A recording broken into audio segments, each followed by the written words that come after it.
प्रकृति का स्वर्ग, भारत का अनछुआ सौंदर्य। आज के डेवलपमेंट से पहले इंडिया एक ऐसी जगह थी जहां प्रकृति का राज था। हवा साफ थी, नदियां निर्मल बहती थीं और जंगल शांत पहरेदारों जैसे खड़े थे। हरे भरे खेत, धूप से नहाए रेगिस्तान और बर्फ से ढकी हिमालय की चोटियां, ये सब मिलकर एक खूबसूरत नजारा बनाते थे। जंगलों में बाघ आजादी से घूमते थे और गांवों के चौक में मोर नाचते थे।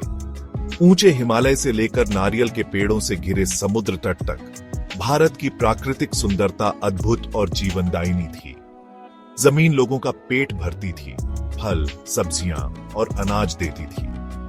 प्रकृति से इसी नजदीकी ने पर्यावरण के लिए गहरा सम्मान पैदा किया। जिंदगी धीमी गति से चलती थी, सूरज और मौसम के हिसाब से।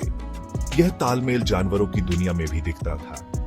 जानवरों को सिर्फ संसाधन नहीं, बल्कि धरती के साथ ही निवासी माना जाता था और अक्सर लोक कथाओं और पुराणों में उनका सम्मान किया जाता था। गाय उदाहरण के लिए पवित्र मानी जाती थी, अबंडेंस और मदरहुड का प्रतीक। प्रकृति के प्रति यह श्रद्धा सिर्फ एक ख्याल नहीं, बल्कि जीने का तरीका थी, देश की संस्कृति में गहराई से रची बसी। ग्रामीण जीवन की लय, सादगी और आत्मनिर्भरता। ग्रामीण भारत देश की धड़कन था, जहां जीवन खेती के इर्द गिर्द घूमता था। ज्यादातर लोग गांवों में रहते थे, उनका जीवन जमीन से जुड़ा हुआ था। किसान बैलों से खेत जोतते थे, उनके परिवार वाले उनके साथ काम करते थे। दिन सूर्योदय से पहले शुरू होता था, मुर्गों की आवाज और दूध के बर्तनों की हल्की खनक के साथ। घर साधारण होते थे, मिट्टी, बांस और फूस जैसी स्थानीय चीजों से बने।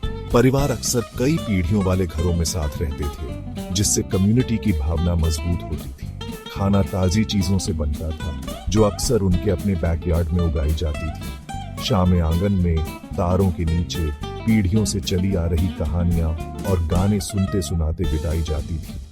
यह साधारण जीवन चुनौतियों से खाली नहीं था, लेकिन यह प्रकृति और समुदाय के साथ तालमेल में जिया गया जीवन था। लोग आत्मनिर्भर थे, अलग अलग कला और कामों में निपुण। उनकी जरूरतें कम थीं और उनकी इच्छाएं और भी कम। ग्रामीण भारत का जीवन इस बात का प्रमाण था कि खुशी चीजों में नहीं, बल्कि जीवन के साधारण सुखों में मिलती है। शहरी केंद्र, शिल्प और समुदाय के केंद्र।